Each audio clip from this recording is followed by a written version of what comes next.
going on, everybody? It's Geoff Grammer with the Albuquerque Journal, and I'm here joined by Sean Reider after today's UNM Lobo football win, 32-22 over Idaho State.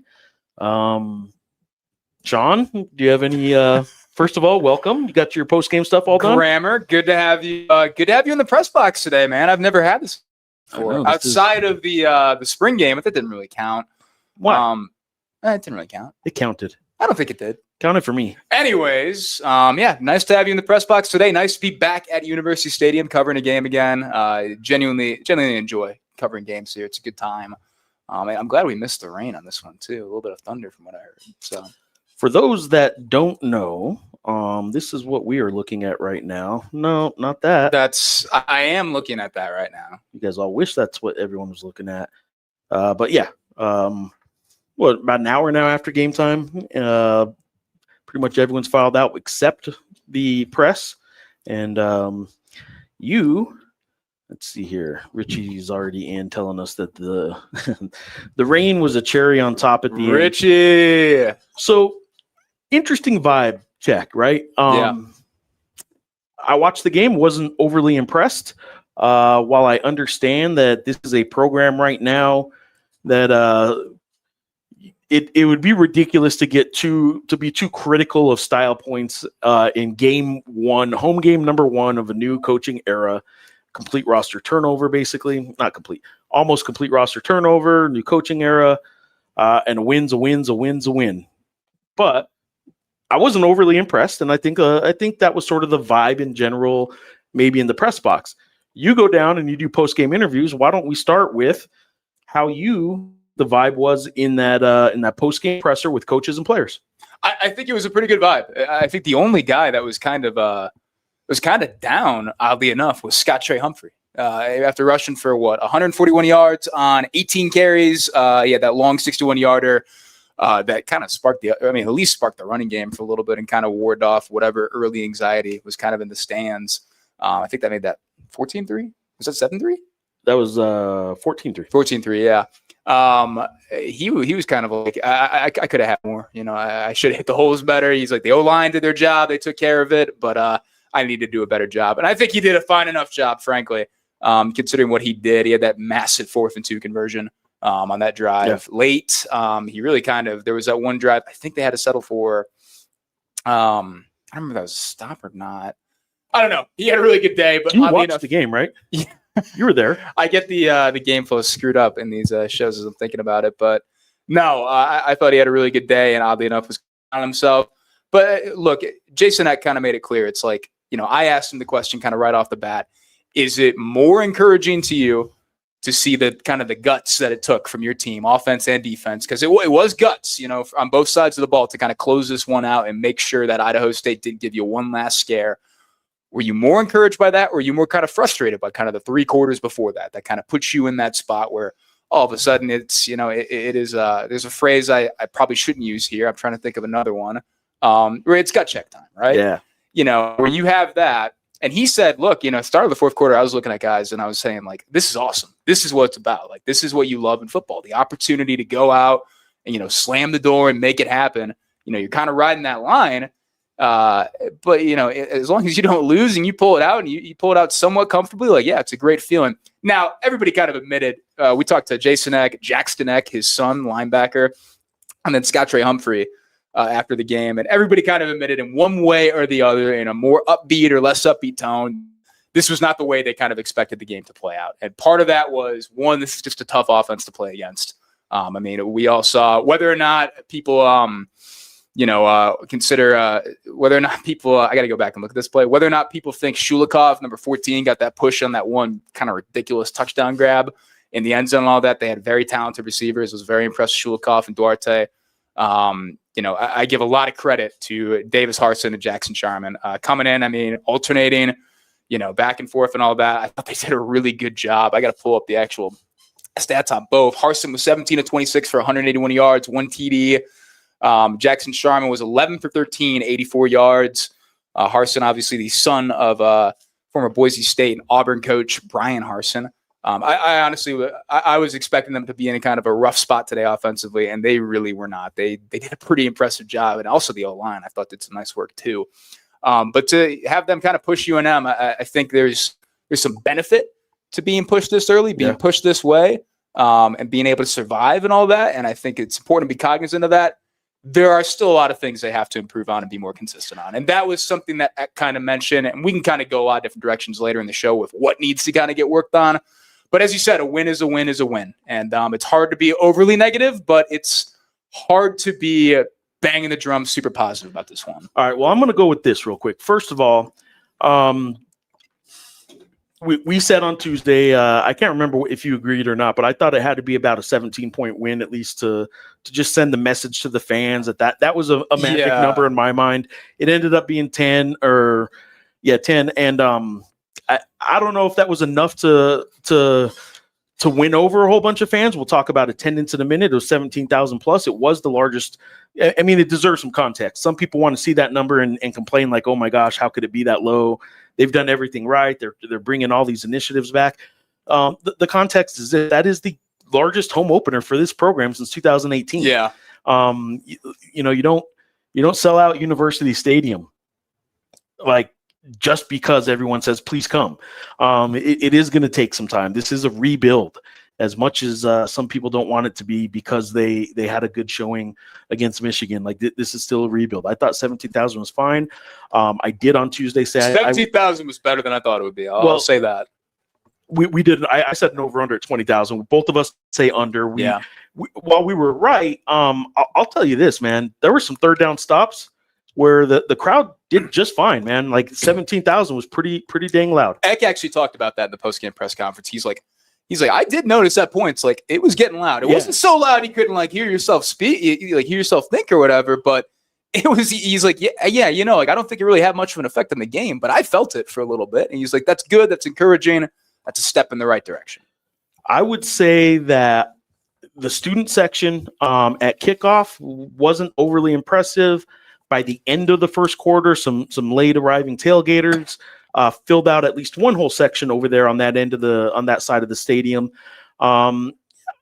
Look, it is probably, I think you noted, it was probably the largest student section since you've been covering the team. It is the best. And it's a new area too, actually. And I kind of like that they moved it over there right behind the benches of the opposing team. And I said that tweet, thought about it critically for maybe 5 more seconds. Probably should have done that before I sent the tweet, as usual. And that is definitely the best student section I've seen. And I had some people respond, probably the best student section since the Davey era. Yes, Gonzalez there obviously had some COVID stuff, and it was all that as well too. And last year they really didn't draw the students at all. But they didn't make a tremendous effort as a program to engage the students. So I think there's some context needed on the student section too. There are other programs who would see that student section and think it was pathetic. And there are some that are doing that in my mentions right now. So the other thing is anybody who's being overly critical of what today's crowd was needs to at least understand this. Best student section in maybe a decade. Best home attendance since 2018. Those are starting points, right? Those are starting points, and they won a game. Yes, against an FCS opponent in not overly impressive fashion. But like this is what a starting point is, and I thought they did fine. I was probably overly critical vibe wise. I started the show saying, "What's the vibe?" I was probably what's the vibe, man? Vibe check. I was probably overly critical during the game, thinking I just expected them to be a little more impressive. But I will say this: like they got out of today probably what they needed to get out of it. Yeah, which was they didn't embarrass themselves. And I wouldn't say anything about today was embarrassing. I don't think there was super red flag in this area or that area. Some concerns. There were kind of some kind of they could get better in some areas. Yeah, exactly. Like there was some, those back-to-back sacks. You're kind of like, oh, like are they going to have protection issues throughout the season? Like we'll see. But I wouldn't say they come out of this game with any major red flags, any major injury situations. The attendance was fine. The next home game is New Mexico State, so it's going to be a good attendance. Yep. I think they did fine. I think it was a win not only on the scoreboard, but I'd say maybe not a convincing, dominating win, but it was a win for UNM football today in the overall production of the first game, and not only Jason X era, the first home game of the Fernando Lovo era, and it's a starting point that was fine. I'll add 2 things in the attendance thing. Like people, I think some people were probably maybe a little bit disappointed. At least it's not what I'm kind of seeing on like social media, in the sense of like, oh, the student section's disappearing. That happens everywhere throughout any game, any program, anywhere. It happened last week at Michigan and Michigan State. I was at that game too. They had that place filled up, the student section. And by halftime, half of them were gone. It's just that's just the way it is. When I used to be going to the student section, I was usually out by halftime too, frankly. So I get it. And I think the other thing on the total number, that's the 70,000 some change too. I've noticed a couple people on social kind of say, on Twitter, I should say, like we really thought it was like 18K or 19K. Yeah. I think it's a better feeling if you're feeling like it's more people, then it's kind of like, oh yeah, this was definitely not 14K, like that kind of thing, right? Yeah. So I saw a lot of people say, oh, it felt like a good 18,000. I don't think any of us really have a good sense of what the difference between 17,600 and 18,000 exactly right. In a stadium this big, but like, okay, so the point being that some people felt like it was more, and the point you're making is one that I would echo. The 17,000 that did show up, if that is the actual number. Whatever it was, the crowd that did show up showed up, and they were loud and showed up on key third downs, which was as simple as it sounds. And people watching this who are first time Lobo fans or first time Lobo football, maybe you're not even a fan, you just happen to be tuning in because of social media. Whatever. This is a shoe for Lobo beginners. This is a show for Lobo beginners. It's crazy to say this, but like just acting appropriately on a third down and making a lot of noise was brought up this week at a press conference, because this is a program that got so apathetic for a while and fans kind of quit showing up for a while, that like it was a point to it was a bullet point to make sure you mentioned at the press conference the other day. We need to make sure we get loud on third downs, guys. Like we need stops on third downs. They asked fans, what music do you want on third down when we need a big stop on defense? Those are the things that are going on with UNM Lobo football right now.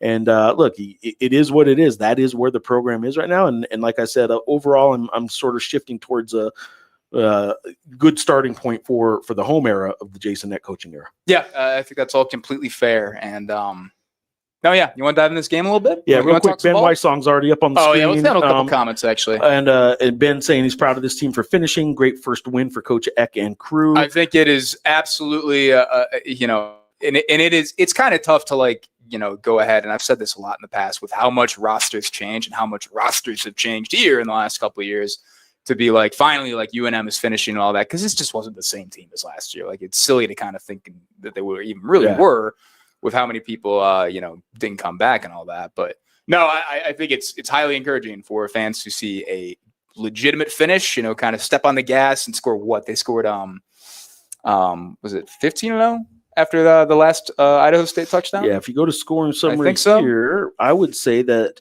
it was us 22-17 at one point. And then it was 14-0 from that point on. Yeah. So 15-0. Yeah. Yeah. 15 because they did the 2 points. No, I think that is, I think that's definitely encouraging. Yeah. Thank you. Sorry, I'm talking to Frank outside there. All right. Thank you. Frank is making an appearance here. Appreciate you, Frank. You slammed that door. Man. Oh my God. Wow. Whoa. I don't know if you guys heard that, but I think I think we might be in trouble. No, I think it was good to see fans go. I think for fans, it was good to see a team kind of grab the game late, finish off, score 15 straight, put it out of reach, come back from behind. After we've seen some blown leads in the past, like it's happened. Well, to that point, I got a comment real quick. I'll just say, John. I will share it, but I'll say John is letting us know Jason Eck did what Bronco couldn't. John FCS team, yeah. Chios. I believe that's Portuguese. Chios? That is not. I took 3 Portuguese classes French when I was in college. Yeah, Scandinavian of some sort. Jason Eck did what Bronco couldn't do, and that's beat an FCS team. This is 100% true. This is very true. I did not think of it like that. He did cover today. That is true. Yeah. Everybody's sad that Bronco left. Bronco didn't beat an FCS team in his home opener at UNM. Juan Beza is letting us know via YouTube. Great fourth quarter. I thought the offense was a bit vanilla still. Maybe they really feel good about competing at UCLA. Look, I brought that one in to talk about the fourth quarter comment you made. They did play a good fourth quarter. They finished. That's what you need to do. Pre-game show, I'm driving over to the stadium. I hear Portnoy doing his pregame with Eck. Robert Portnoy, not Dave Portnoy. That is correct. It's becoming a confusion in college football. Well, something we probably should have mentioned last week during the Michigan game, and he referenced to Portnoy. We probably should have made sure we knew who the right Portnoy was. Okay. In his interview, I hear Eck talk about, look, Idaho State's given up 300 yards rushing the past 2 games. I'd be disappointed if we're not in that realm. Yeah. 300 yards rushing. They end up at 216 net yards, and I'm telling you, I thought that they tried maybe a little too much in the first half when like Juan is saying that the offense was a bit vanilla. I think they were committed to that run so much in the first half. Yeah. And I would say they were I would call it predictable is what I thought their offense was in the first half, because you knew they were trying to run. They did throw 6-9, I think is what Lane was at halftime. I just thought they could have opened it up a little bit more. And because they were trying to establish that run so much, I think they were just a very predictable offense in the first half. I don't think it's a bad approach because you had to establish the run. But there was a point where they were kind of clipping along in the second quarter at like 3.5 yards per carry, and it looked like Idaho State was just all over it, frankly. I mean, and I'll give credit to Idaho State. I don't know if I wrote anything particularly amazing about this defense, given what I saw in the first 2 games against UNLV and Southern Utah. There were some things they were just all over, man. There was that perimeter screen that they got a first down against Michigan that Eck kind of cited today. That like Idaho State blew that up immediately. That might have been one of the first plays of the game. So credit to them. Like, I think it was opening drive, wasn't it? I think it was their first drive. Yeah. So credit to Idaho State. They did a really nice job defensively, in my opinion. It wasn't enough for the win, obviously, but enough to kind of keep things around and keep giving them a scare. But I don't love this, and this is not me taking a shot at Juan. I hear a lot of this from like people now, more than I ever really recall. The idea of like coaches being far more vanilla in like the early season before big games and all that. I don't know if I was a fan that I would want my coach to ever really do that. Who cares about putting stuff on tape, frankly? Just go ahead and like do it. Yeah, they put a trick play on that he basically admitted he's not going to use again. Yeah, just go do it, right? So. I mean, and people were like, last week I heard some Michigan fans kind of talk about the idea of, well, maybe it was because Michigan didn't have, this wasn't, they didn't want to show everything on defense, which is such a weird thing for me to think about. You just play defense.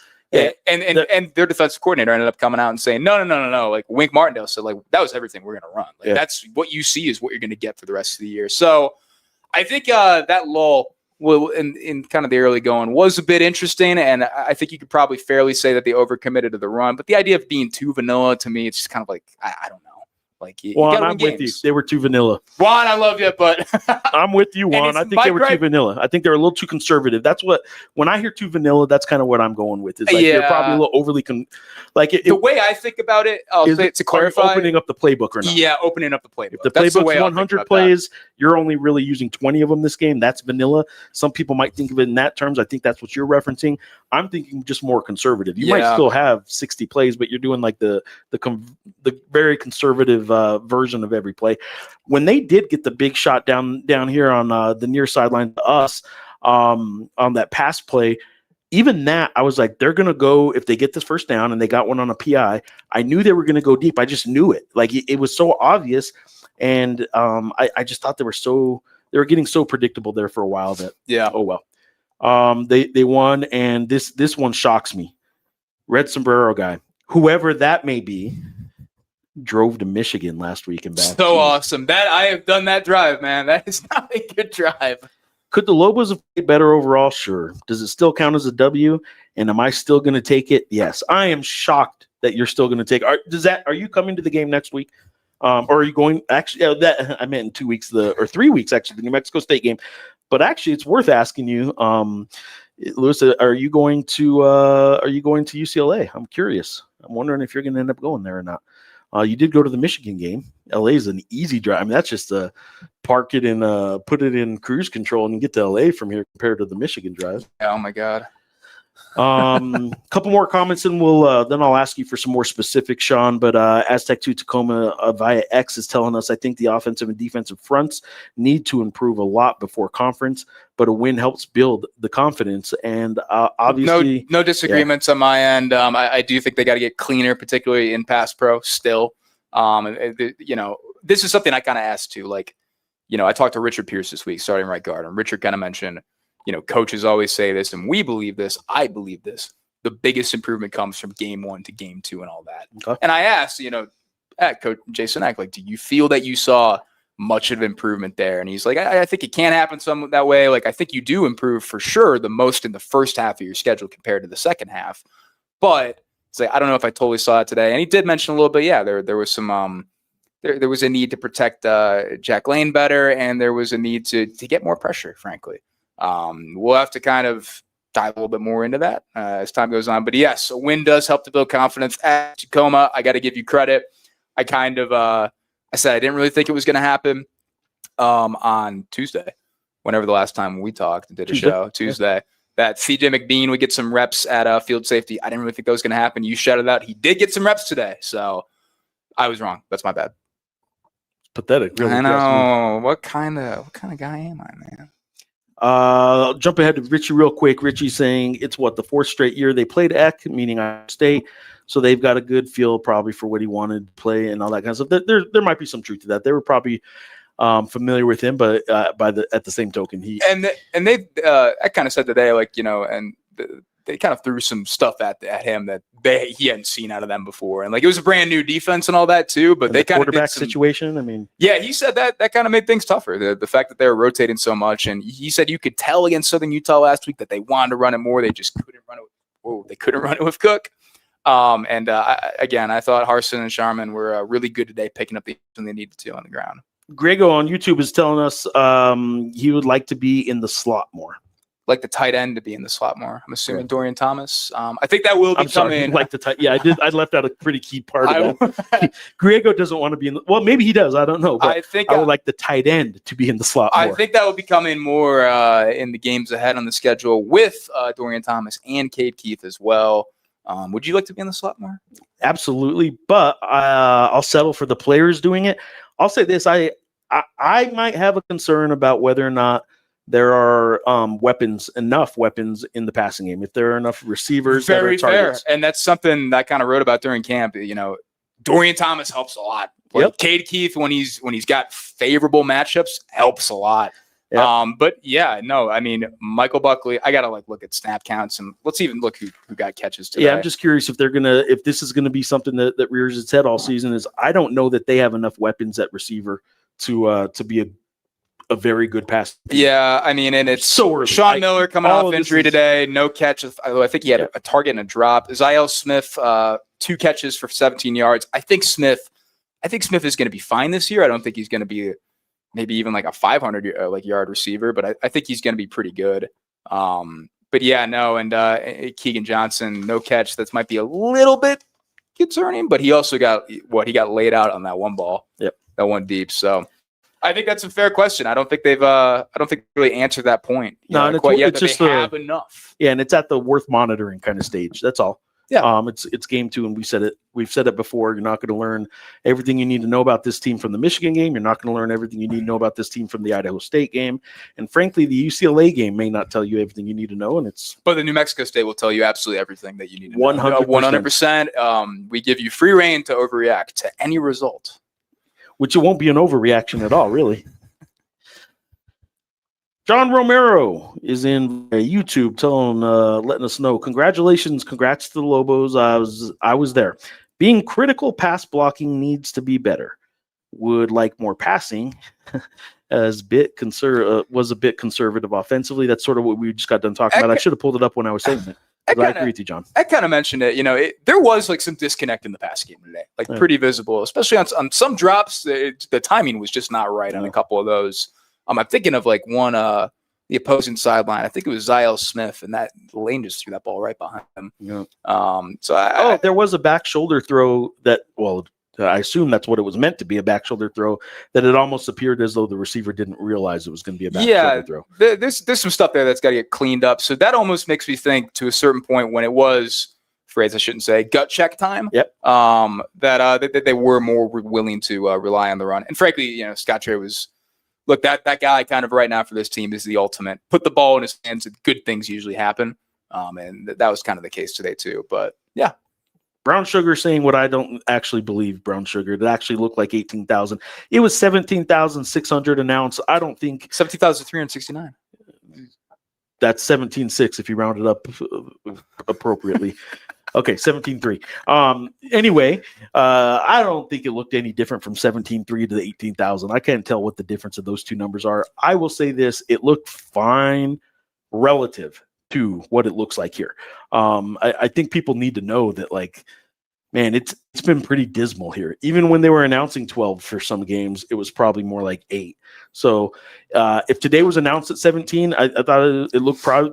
I will say this: it looked pretty legitimate crowd number wise for the first time in a while. You know, like I wouldn't say it was padded. Again, I think it's better to have the feeling of, man, I thought that was 18K or 19K when it was 17,000, where compared to the Utah State game, the season finale last year, I was literally like, I think there's only 300 people here and they're listing in attendance of like 9K or whatever. So that's fair. It's a better deal. It's a better deal. Jump ahead real quick. Griego's congratulations, Lobos. Good luck next week. Way to go, students. We were talking about the students. Griego's also mentioned that. I will say that look, I thought the student section could have been better, and then I kind of have to do what I was just saying, is like you don't understand the youths, man. You don't. Kids, you're not in touch, man. Kids these days.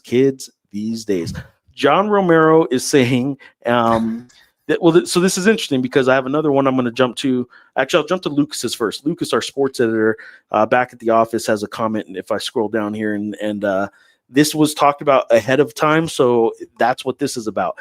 Lucas is saying, for someone who wasn't at the game, what music did they play on third down?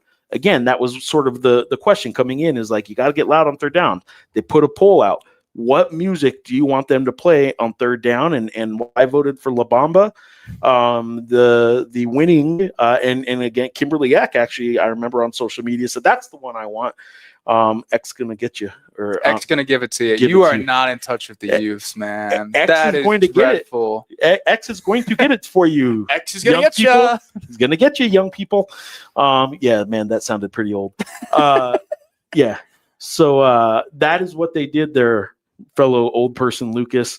And I do think that the crowd was good for in situationally good, meaning on third down when they're supposed to be loud, they were loud. I will also say that compared to most Lobo football games, it was louder in general because they were playing music, and that's going to be something that's interesting. I saw some feedback when I wrote the story earlier this week about Fernando Lobo basically said, we are going to have music. We don't want silence. We want people. Endless PA reads, all that. They want to match the flow of the game. And I got some reaction to that saying, I don't like games where there's just music all the time. I guess in that regard, I would still say that I didn't think it was over the top, but it was noticeably different. Oh, yeah, I think so, too. That's one thing I do like about this press box. I've been in some other press boxes where you don't really get a feel for like how the crowd kind of feels and all that, too, or the music. You actually do kind of get a bit of a feel. And it was different scripting for sure. John Romero, this is the one I wanted to go back to now. Good product. The music got tiring between every play. So and I kind of get it, too. Like it is the direction like most places have gone at this point. I do understand, though, that wasn't the norm for a long time, and it's an adjustment. So I kind of see both sides there. I'll add this. Fernando Lobo asked for it, guys. They're putting out a survey after every single game, and he's being legit. Like, if that comment there, John, let him know. If he gets 30 of those comments, he may adjust it. If you're the only person that tells him, or nobody actually tells him that he didn't like the music on every play, he definitely won't adjust it. So he is asking for feedback, and if there are enough people that feel that same way, then they're gonna make adjustments to all this. This is new. So. What third down song would you go for non-La Bamba division? I always liked, and this is ridiculous, and it was like the worst era of the Browns. I always thought it was kind of cool and funny when the Browns did like the Halloween theme music. And then they just give up a massive play on every third down. That's not what they're going for here. I know, but it was funny. I think they should play something that just makes the other team confused. And that's why I recommended, like, I'm Too Sexy. I don't know if you know that song or not. I do know that song. I'm familiar with that song. Too sexy for this shirt. Too sexy for this shirt. So sexy it hurts. You've been doing too much singing lately. Alamogordo fight song that I think we need to. On a bit of a high. I'm on a bit of a high from that Alamogordo win. Kind of wish you lost your voice. Kind of. Okay. Anyway, let's move on. So does James Yotis. Anyway, yeah, the game day production is worth commenting on because it was new today, and we'll go from here. And I send a text message to Fern. I wish I had done it way ahead of the game and during the game. When we started the show, I just sent Fern a text and said, hey, if you got time, why don't you shoot me a just sort of general answer to how the game day stuff went. We have a new comment from Ronnie Chavez that can kind of keep this, and I think this is a good point actually. But we can kind of continue this. Not this one from Ronnie. No, it seemed like 20,000. The latest one. I was looking. No. Okay, so I'm way behind. The Nubian talking. 5:38 p.m.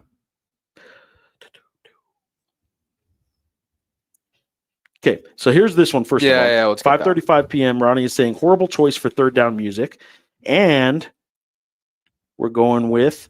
There's a difference between having stadium music between every play and playing Taylor Swift between the plays. Keep his stadium music theme. Keep the stadium music theme. What's wrong with Taylor Swift? There's nothing wrong with Taylor Swift. I can kind of. Ronnie's not a Swiftie? Get that. I can kind of get that, right? But there is like, do you just go with jock jams the entire time? Like, probably not, right? Like, why not at this era. So. La Bamba. La Bamba, yes. Famous jock jam, La Bamba. I just say play the La Bamba soundtrack. Sound. Oh, Don. No, stop. Doug is saying, I'd only vote for Too Sexy if Geoff was out there dancing to it, which I'm just saying. This guy's making himself the story a little bit too much lately. Almagordo. I can't help it when it's kind of hard to turn off. Oh my goodness. I'm sure there's a switch somewhere, but I have not found it. Oh my goodness. So wow. The Stable's back. He joined us on Tuesday. Boise State fan. Thanks, Stable, for coming back to some UNM Lobo football content, asking if it was a sold out crowd. It was not. It wasn't. It was below. There were still some tickets available. So just below capacity crowd at University Stadium, and I'm glad you're checking in though. The Stable is one of my favorite stores of all time. It's a ski and bike shop in Saginaw, Michigan. My sister used to work there. I love that place. So cool. It's a great old building, phenomenal. Old Town Saginaw, awesome. Right near the Court Street Diner. I had to get that one in. John's pointing out that the Freddie Mercury opera song with the mouse singing it on the scoreboard was hilarious and neat. They've done that in the Lobo basketball games this past season, and I love it. There's an ending to it that they cut off here today, though. There's an ending to it that I wish they would have shown. So maybe next game they'll show it, John. Stable. Your mom lives in Santa Fe, and I'll tell you what, I was born in Santa Fe, as was my oldest of two daughters. And I was born in Saginaw, near the Stable. Your couple-minute drive. Were you really? Yeah. I'm more like a 5-minute. You know the song "Saginaw, Michigan" is a good song. Right? I love Lefty Frizzell. Great song. Michigan. Don't stop it. Shout out Stable. Thanks for watching today. All right, Ronnie is asking this. I didn't notice this. Can you see why Newbie was angry and talking to Eck? I didn't notice this either, and I can't ask about this. Newbie is probably a guy I think I'm going to talk to anyways. I was kind of thinking about him in the game, about as a guy that there's something I kind of want to write next week, and he seems like a good guy to talk to about that. So I can definitely ask about this. I did not see why. What did Keyshawn do today? Can we get some stats? I got it. I'm just gonna.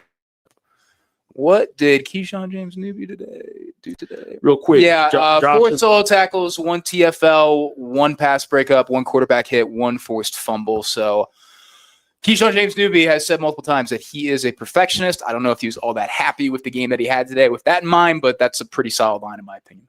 I am pointing out other comments. I was going to mention this one just since I brought it up on the screen. There wasn't the chemistry isn't there yet with the quarterback and the wide receiver. So Josh, good to hear you. Good to hear from you. Yeah, and I think that's a little bit of a concern, right? I mean, because it's part of it, yes, like they did. Well, Lane didn't play all spring either, though. He didn't play all spring, and part of it was also fall camp. Like they were trying to figure out, are we going to go with James Lobstein, or are they going to go with Jack Lane and all that as well? And ended up going with Lane. And they made that decision on purpose, though, so they could develop that chemistry further. So, I don't know. I mean, yes, the spring thing is different. I do think he has real chemistry with Dorian Thomas. That's pretty clear. That was clear there in camp. But, yeah, I think we got to work things out. And also, Yeah, Keegan Johnson, missed a big chunk of fall camp, so there isn't a whole lot of time to develop that. All right. Juan, there's a couple comments coming here theme-wise here, so I'll go on a run here. Juan is clarifying what he said earlier about the vanilla offense. He was saying that in reference to a more conservative approach on offense as opposed to shortening the playbook, just really going more conservative. Yeah, okay. That's then Juan, I don't really disagree. And then Joshua Bate was saying simple for film purposes, if I had to guess. That's what I was kind of like railing against. And frankly, look, that was not a question I asked today. I don't know if they did or didn't. It's a question we probably should ask on Tuesday. And I think we should kind of get to the bottom of that. I will say my argument was more, I just hate that notion. Frankly, just call your plays, make your game plan, just go for it. Stable's asking if Idaho State to the Mountain West. He also asked if Northern New Mexico could beat UNM. Northern New Mexico College does not have a team, Stable. I'm sorry. Or was that other one I wanted to see? Okay, Craig Johnson is saying this. Jack Lane took less of a beating than he did against Michigan. That is the secrets of this comment made me laugh. Jack Lane took less of a beating. UCLA is ours. Took less of a beating, yes. Look, and I kind of noted this in the quick takes too, but it's hard to throw a perfect game in the trenches. It's very difficult unless you have a very good offensive line and a ultra mobile, ultra dynamic quarterback like maybe Devin Dampier, right? That's why UNM was such a big. That's why they were the last team in the country last year to give up a sack, which was hugely impressive. But yeah, it took less of a beating today, but it still feels like there's some protection issues that got to get sorted out. It's tough to throw a perfect game in the trenches. Michigan mentioned, hell yeah. Drink. Should we do a drink every time? Every time I bring Michigan, up or every time I sing. We're going to be blacked out in 30 minutes. Wasted by our show. All right. So Ronnie's pointing that they were far away from the defensive group. Is that? See, I didn't see. I didn't see it. I didn't really see it. Did you put this other comment on the board? Which one? Ronnie's latest 5:44 p.m. And Newbie was pointing at the defensive group, maybe just didn't like how the group was playing, but some insight as to what they were saying. Yeah, it's a question that's going to have to get asked. And I'll say, I don't think Jackson Eck didn't roll in we played terrible as a defense. I think he did kind of indicate, yeah, there were some frustrations, but it was also they did some things that we didn't have a lot of tape on. Yeah. And that's tough for us to work with, tough for us to defend. It's going to take some time in the flow of the game. But yeah, we will we'll try and get to the bottom of this, but 2 in-game or kind of away from the actual play comments here. G. Wade, backup PA guy today. Will Dylan be back? As far as I know, Dylan will still be doing this, won't he? You'd be a better person to talk to than I would. So Dylan's primary job is with the Isotopes, who have a game today across the street. I think that's all it is. I am not answering that with 100%. Certainty, but I'm pretty sure Dylan Storm is still going to be the primary public address announcer for UNM athletics, at least men's basketball and football. But they do have a game across the street today. That is 6:35 first pitch, and I see some people already kind of heading over there. Another kind of not part of the game, but the state logo, the outline of the state. Is around the Lobos logo at midfield. I don't disagree with this. I think it needs to be a little more pronounced or something, or frankly, maybe smaller. I don't know. What I was told is they could not put an outline around it because of the New Mexico Bowl. They could not do it because of that field stuff. It would just be so weird if the New Mexico Bowl logo and all that. So that was a hold up there, because that was a thought I had. There was a lot of people kind of ripping it on social media. I don't know if I really care that much. It is what it is. But yeah, ideally you don't have it look like they just replaced a big patch of grass in the middle and all that. Yeah. And frankly, there were some people in the comments from other fan bases that didn't quite know what the state of New Mexico looked like, right? So it's just it looks like a big square patch that you replaced a big logo, or it looks just, it doesn't look discolored, or the color from the rest of the field isn't different enough to make it really obvious what they're doing, frankly. Yeah, an outline would have helped, unfortunately, but that's what I was told. Yeah. So all right, well, there you go. All right, what else? Okay, so yeah, and it says you guys need to check out Lovo in the post game locker room talking to the team. If the AD thing doesn't work out, Fern has a future as a head ball coach. Look, Fern has a past as a football guy. A football guy. Yeah, I don't know. I kind of mentioned it to another reporter in the box, but like, if I don't know how much you noticed it, but like Fern was definitely like, he was walking with the coaches a bit on the sideline and all that. And I did Eddie do that a ton, frankly? He was kind of like down there, but I mean, Eddie's a basketball guy. Yeah, I mean, Eddie but played college basketball. Fern was getting behind the offense, and he was watching like, all right, we're going to see like Caden Robinette pull out here. Like, So I hadn't seen that out of Eddie. Yeah, so. I am curious to hear from Fern and kind of just not just what his take was. I don't care what his take was on the team and how they did. I mean, wow, you don't value his opinion. I just don't even value his opinion. You're so dismissive. But I am curious what the feedback was. This was his first game. He bit off a lot, and I don't know. I want to know if he was a little disappointed in the crowd. I know that he certainly would have liked more, and he wouldn't put a ceiling on the number. He said when he was asked what he was expecting. But I'm curious what his thought was. Yeah, I'm happy with it. No, I'm not. I'm just curious in an honest moment what he would say about today's crowd. All right, Keno is in, and by YouTube saying that fumble to end the first half shifted the momentum to Idaho State. Glad Eck was able to make adjustments and refocus after giving up the lead and finish the game with 15 straight unanswered points. Credit where credit is due. And frankly, I think like the fact that they did make those adjustments and refocus and finish the game with 15 straight points, that's probably why there wasn't this whole doom and gloom, we got to play better kind of attitude and all that in the post-game press conferences. No, we got to win at home. We took care of business. We did what we had to do. Sample size is still small, but if I was the football beat writer at a local newspaper, one note I would probably mention at some point, doesn't have to be big, but is there are now sample size of 2, and twice they had not just didn't really finish the half well, they finished the half pretty poorly in both instances.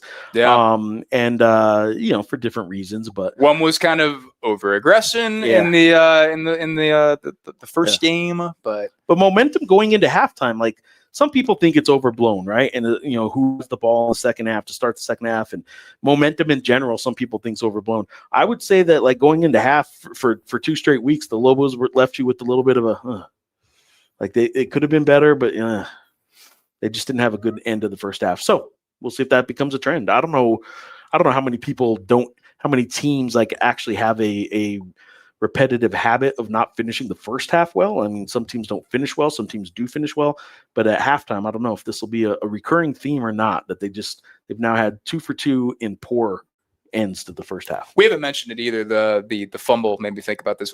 That was I don't want to say like lucky, but it was big. David Murphy getting that interception on the first drive. Like that ended up being a lot bigger than I kind of thought it would be. Yeah. So yeah. Ronnie's asking why I have the lights on during the day if we don't have a single evening game this season at home. Just curious. Is there not a single? Because there's the 4 altitude games. Yeah. Maybe I should, as the football beat writer for the local newspaper, study the schedule better. I wouldn't tell anybody how to do their job. But well, maybe. Ronnie seems to know, and Sean, on the other hand.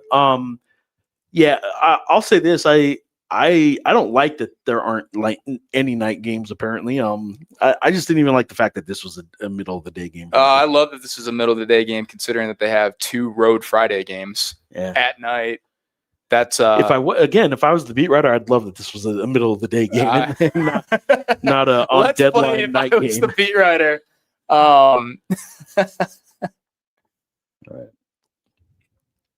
Do you guys think the Austin Brawley injury hurt this defense a little bit today?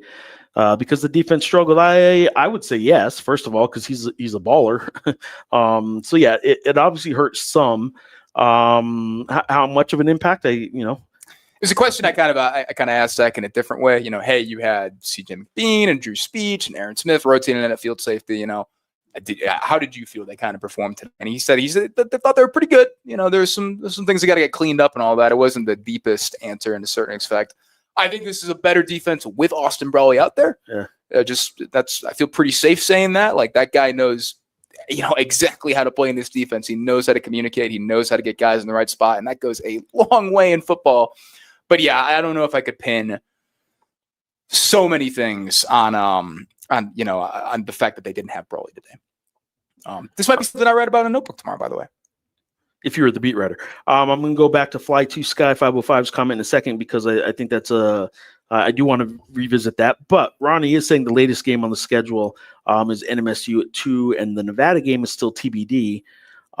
So that'll probably be an evening game, or could be an evening game, but it is TBD. Probably will be an evening game. NMSU 2 p.m. is crazy. Yeah. That's kind of nuts. Wow. That really makes up for the road Fridays. I am not looking forward to that at all, man. All right. This other comment that I'll get back to, just since we were talking about it earlier again. Third down songs that would be good. Fly to Sky 505 on YouTube was letting us know some good third down songs would be Seven Nations Army, The White Stripes, Turned Down for What? Lil Jon. Mm-hmm. Enter Sandman, Metallica, Hall of Fame, The Script, featuring Will I Am. The problem with all of those, I think, is they're that not La Bamba. The second problem with all of those is I think they're all pretty common at other places, aren't they? I mean, that's it. Look, they're common for a reason, right? Like Enter Sandman, that's a Virginia Tech's thing, but it's still like, it gets you going, right? Yeah, I think you could come up with some New Mexico themed stuff. That's a whole nother topic. All right. So, what do you want to see from this team, Sean? Like, what for UCLA do you take from this game? I would say that you'd probably want to, not be so vanilla on offense, and your interpretation of vanilla can be whatever it is. I'd say you got to open it up if you want a chance against UCLA. Yeah, I think Juan put it a good way in his earlier comment. I believe Juan said, throw the house out the window, right? In terms of play calling and all that too. I think UCLA, you're going to do that. You're going to take that swing and make that happen there. It is interesting though, right? Because after the Michigan game, we all saw what happened to what happened to UCLA against Utah. Utah had a very easy time with them to a certain extent. Kind of made their defense look awful. Yes, big part of that is that Utah is going to have a pretty good defense. Have a pretty good offense this year, but did not, really inspire much of their fans by any stretch of the imagination. Kind of put Deshaun Foster on some weird ground.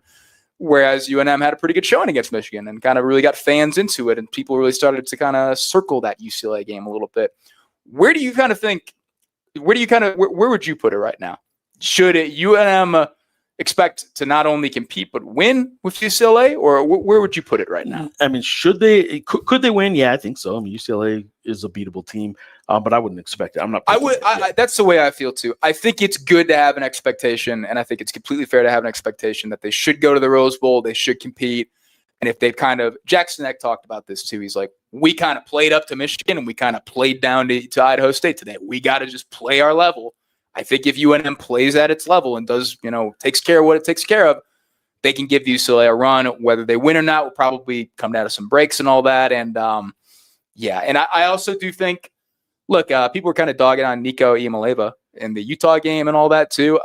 I thought to me, it looked like he had some first game jitters. When I went back and kind of watched some stuff because I wasn't able to see it live, I thought he showed some really good flashes, and I think those kind of jitters should be out of the system by now. But we'll see what happens with the UNLV game tonight too, because that might change the discussion even further. I'm just going to keep bouncing back to this.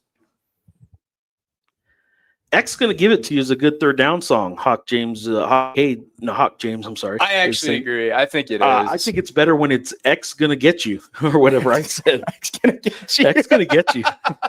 Is that what I said? I think it is, right? So whatever it was very wrong. Oh my whatever God. I said. South Florida beat Florida in the swamp, 18-16. All right, so that shout out Kirk Bowles. How about this? Longtime Texas Rider for having a comment, right? Boise State. Yeah, Joshua. I wasn't even looking at the screen. Holy cow. Alex Goash, man. Dude, good for him. AAC got really interesting. Arriba Nueva Mexico by Roberto Griego. Gotta be it for third down. I'm telling you, man, there are some New Mexico options that could do it. I forget the name of the song. I think it's like, I want to say El Mosquito or El Mosquito that the Isotopes played during a pitching change. I thought, not to cut you off, I thought the pregame video and all that too, where they had all these like you just cut me off. I cut you off. Where they had all these like iconic New Mexico sports moments in there. I thought they did a good job with that. I thought that was cool. The fight at the pit, Unser was in there. Obviously, basketball too. Yep. Last night's Alamogordo High School football game win against Albuquerque High across the street at Milne Stadium was if it wasn't in there, it's just because it was so recent, probably. Probably. La Chona. All right. Can you explain why they didn't go for the touchdown before the half? Seemed like settling a bit. Let me. I know nothing about football. Let me make sure I have my drive straight, because there was the one where they had like. Are they talking about UNM, right? Because there was the one where they had those 2 sacks and ended up punting. That, I mean, it was 3rd and 27 at that point? Yeah. They gave up those 2 sacks, and they ran. Yeah, on 3rd down they ran it, and Thatcher actually had a good gain. Yeah, not going for 4th and 8. Yeah. I think they just, the sense that Eck kind of talked a little bit about that, not quite in the context of not going for 4th down there, but Eck mentioned he's like, those sacks killed us, and because we had 3 timeouts, we had 30 seconds in the clock, we had time to do something and make something happen there, and we didn't take advantage. That's where the protection issues really hurt us. Not going for it on 4th and 8. I think that was the more conservative play, obviously, but vanilla. But I don't think he's getting a bad score on that when they do the analytics. I don't think he's going to get a bad score. The analytics graded him poorly. He did not get a good score on how he coached the end of the first half a week ago. I think it probably was the right call. Yeah, it didn't bite them. They didn't give up anything. But yeah, I think that kind of aggressive timeout last week was kind of ringing in his head a little bit. It's a fair question though. It's I mean that question, Dre, is fair. Dre, you probably know more about football than we do, frankly. These two, probably right. Yeah. So yeah, I kind of started it, and then I was jumping around to some more third down song comments. But can you tell me, Sean, what you think the big turnaround going into the UCLA game is that needs to be? Is it the defense needs to be more aggressive? Is it the offense needs to take more shots downfield? Like, is there any one specific thing that quickly comes to mind before you do the rewatch? I think I've harped on the protection stuff. I'm not going to go that. I don't know if the defense needs to be more aggressive. I thought today was probably a pretty good game plan. They just kind of got beat on some stuff, frankly. Yeah. I do think, they're going to have to pressure the heck out of Imoeva, and they're going to have to contain him, I think, to make it happen. I think Imoeva is a guy, when you do put pressure on him, as you kind of seen in the past with Tennessee, he's a guy that will make some mistakes, and I think that's kind of a big deal there. I think if you're going to beat UCLA, you're going to need kind of the best line play on both sides of the ball to make that happen. So I think those are probably the 2 areas, and going to need a good game plan, right? And they're going to need they're going to probably need to throw the house through the window, make that happen. So I'm going to give you some quick rundown on some scores. First of all, the New Mexico State game, they're hosting Tulsa tonight down in Las Cruces. It doesn't start till 7 p.m. So there you go. Some people have an interest in that. I have an interest in that. Sure. Former UNM tight ends coach is on that. Joe Selfo is on that Tulsa staff. Well, how about this? And this is just a quick glance at the scores on ESPN. And with 12 seconds to go in the fourth quarter, I cannot tell you who even has the ball, but Nevada is beating Sacramento State 20-17, and there are 12 seconds left in that game. I am not shocked in the slightest. The Sac State, Nevada was always going to be improved. The Sac State hype was just kind of whatever to me. The school president saying so you think the fact that it's a thing. You think that it's a 3-point game is showing that Sac State was overhyped and that Nevada's better? Yes. So yeah, Nevada's beating them at home by 3 points. Yeah, I'll take that. Yeah, I still will. A win is a win is a win. You would. I would. Let me hit the Gamecast on that real quick. Maybe the Gamecast will tell me. You're going to hit the Gamecast? Just hit the other scores. All right, let me get you those scores. Yeah, I can't keep jumping around. Let's talk, man. Second quarter. Let's react to a bunch of games we haven't watched. Second quarter, 8 minutes to go. FCS Northern Colorado 7. Colorado State in a huge attendance, I think. From what I saw on social media, I didn't see anything. Yeah, I saw like there were. Anyway, I think it's a pretty huge attendance there. 7-0, Northern Colorado's up with the ball and midway through the second quarter. I'm not big on Colorado State this year. Colorado State to me, because like they had Washington in a Washington in a bit of a situation last week. They did kind of seem like a team that they got some pieces though. They could play down. I like that running. Do they have Gabe Jones? I like that running back they got. Jalen Dupree? Yeah. We have a I don't know if he's watching, Jalen Dupree truther. Yeah, that's right. That frequently shout out him. I am a fan of Jalen Dupree. Yeah. Jalen Dupree, very good. Should probably get the ball more. Some finals from Mountain West games earlier today. San Jose State went to number 7 Texas.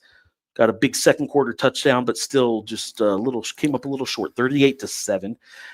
They covered. Arch Manning, 295 yards passing, 4 touchdowns. Did throw a first half interception though. Wow. All right. Utah State also covered at Texas A&M, number 19 Texas A&M, 44-22. The Aggies won that game. Fresno State not only ended up beating, but 16 fourth quarter points and beats Oregon State 36-27. I might have to recalibrate. I kind of took the victory lap on one of our pregame shows, but Fresno State's not going to be that good. They got thumped by Kansas. That if you're doing that, I'm going to have to actually watch some of this game.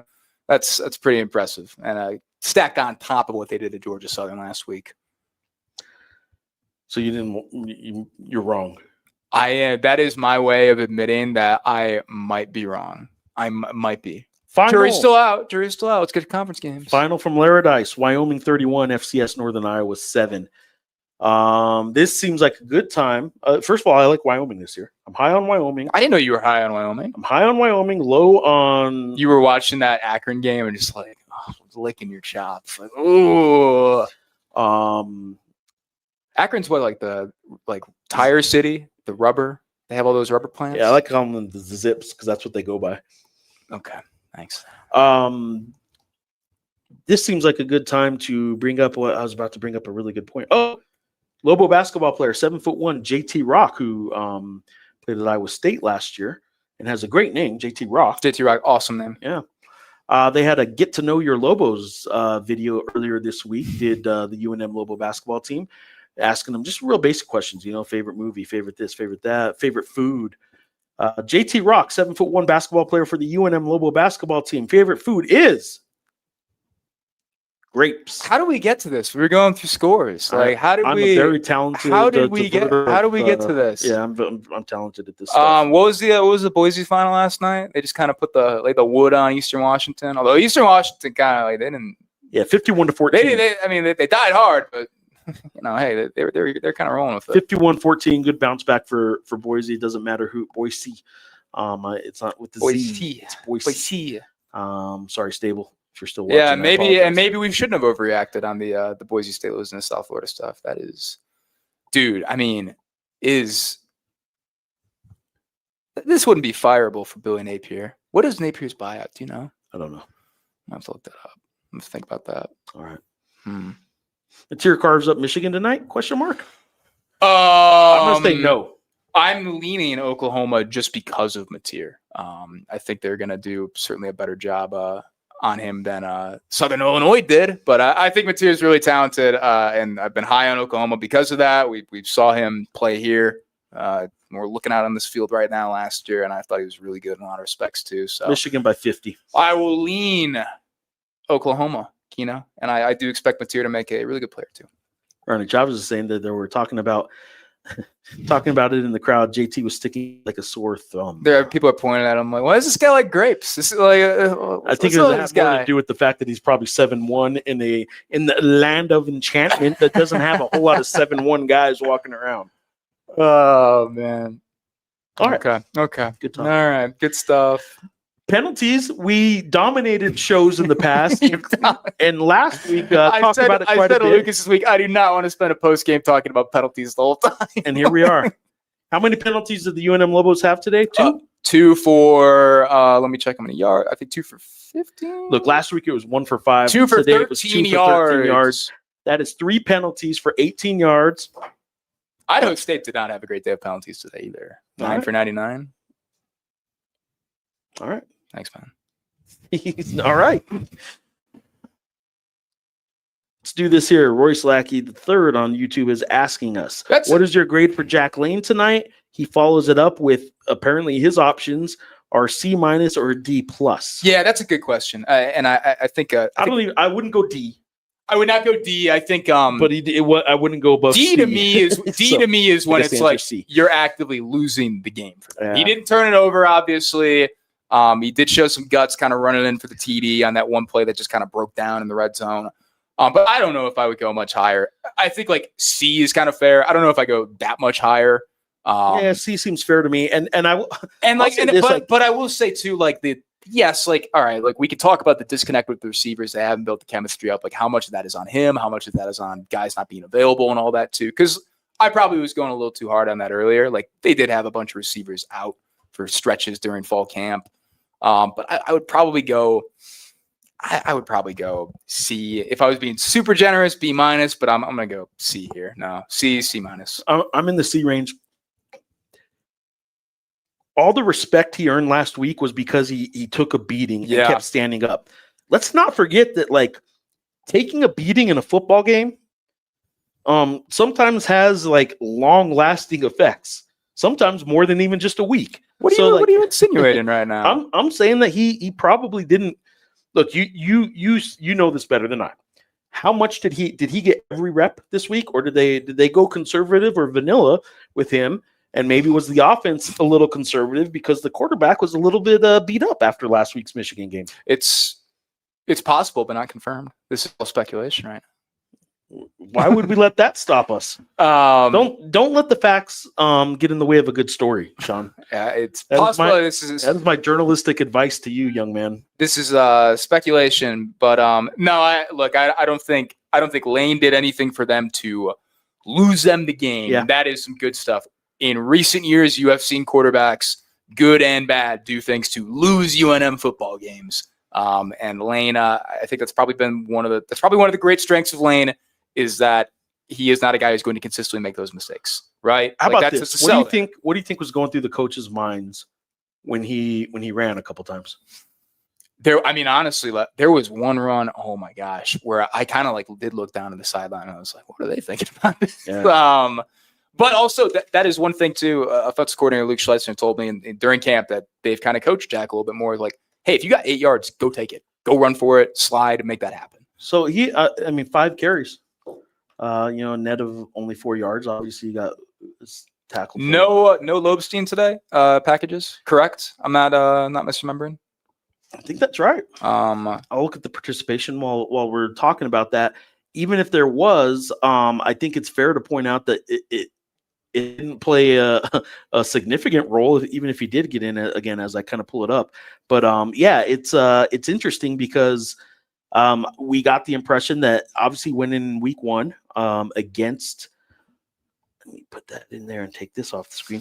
But he got in against Michigan last week, and then when we talked to Eck Tuesday, he basically said, "Yeah, I'm a guy that's going to get him some reps now, and kind of throughout the year, I like to have that second quarterback get some reps pretty much every game." And they did some direct snaps to Scott Trey. Did they just do that once, or how many times did they? They did that twice. They did one in the end zone that didn't get in, and then they did one, and I think that ended with Drew's rookie field goal, like the 21-yarder, and then the 4th and 2, the big one. They gave that to him. He went and got that one. But no Lobstein, and I did call him Lobstein. Lobstein. I'm so happy that I got the Loeb part right, and I called him Stein. Oh man. As a guy who has a last name that gets mispronounced a lot, I can empathize with James here. I can empathize with him. Nice kid. I like James a lot.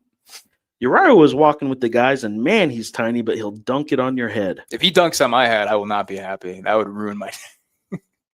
It'd be really weird too, because you're very rarely around a basket. Not around baskets at all. The guy can dunk though. Yeah, he's 5'11", and JT Rock, the other guy we're just talking about, was 7'11", 7'1". Oh my God, he's 8 feet tall. I was out all night partying with Alamogordo High School. So, all right, here we go. Royce is pointing at the freshman Z Smith. Ziel. Yeah, did not produce much, but I'm liking his effort as a freshman. Okay, so I hope he can produce as he gains confidence. What do you think of his performance? Yeah, I kind of touched on this earlier. I think Ziel is going to be fine. Like, I think part of it is him adjusting to the speed of the game. I liked him a lot during camp. I think he got comfortable there. I think he's got to get comfortable with the games a bit now too. And I think they gotta maybe find him a couple better situations and all that as well. But I truly think he is going to. I don't know. I think he's going to have 500 receiving yards. Probably not. Do I think he's going to add some to his team? Yes. Do you like him as a steady receiver, or do you like him as what I've been kind of pointing out that I don't think they have is a big play threat in the receiving game? I think he could be a big play threat. Okay. I think he is probably the fastest guy in that room. All right. Like, I'll be honest. Like, and that's just me eyeballing it. I don't have like catapult data or whatever. But I do think I do think he could be that for them. Probably got to clean up a couple routes here and there. Okay. But he was the freshman throughout camp that stood out far and away the most, and he was getting some good usage to make that happen. So, update material is carving up. Let me. Can I have this iPad out with me? Oh, Virginia Tech is up 10 on Vanderbilt. That's a must-win for Brent Pry and company. So me saying Michigan by 50 isn't looking good early. Is that what I'm hearing? Let me get this game going. I can get you an answer. In First quarter, here. Oklahoma 7, Michigan is 0. Whoa. Kino, was it a scripted drive or Mateer, unscripted? 6 of 10, 96 yards and 1 touchdown.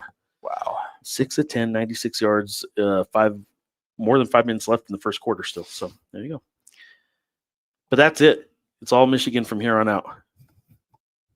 Drawing the line in the sand. Some great kick returns. Look good. Yeah, in fact. Yeah, there was the Bankston one that was pretty nice. Yeah, and I thought he should have. I hope he gets given some grief on film for not running or turning the corner on that kicker. Yeah. I'll tell you, old Geoff Grammer would have turned that corner. Okay, we're getting into. Okay, all right. Sexy for the shirt. Oh my god. Too sexy. Oh my god. Royce is agreeing that Bankston did look great.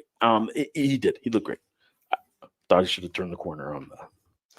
I thought he could have got. He should have gave him the old Geoff Grammer. Should have given him the old Geoff Grammer. A little talking grammar. I like it. Talking with the grammar. Yeah. Josh Pastner, UNLV coach. How great is this? Episode 115 of Talking with the Grammar.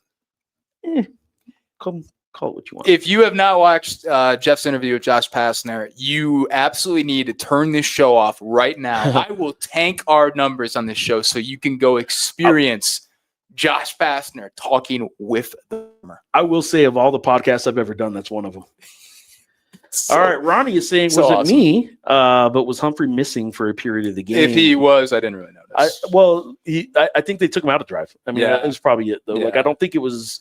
But I think he did miss a whole drive. I think he did too. There was one where they were really leaning McKinney. Well, so but Humphrey was on that drive. Was he? Okay, so I also look. Bankston is going to get attention for the TD today. Humphrey's going to get attention. Really like what DJ McKinney brings to his running back room, and I thought he had some really nice moments. Not eye-popping numbers, but I think he did some good stuff today.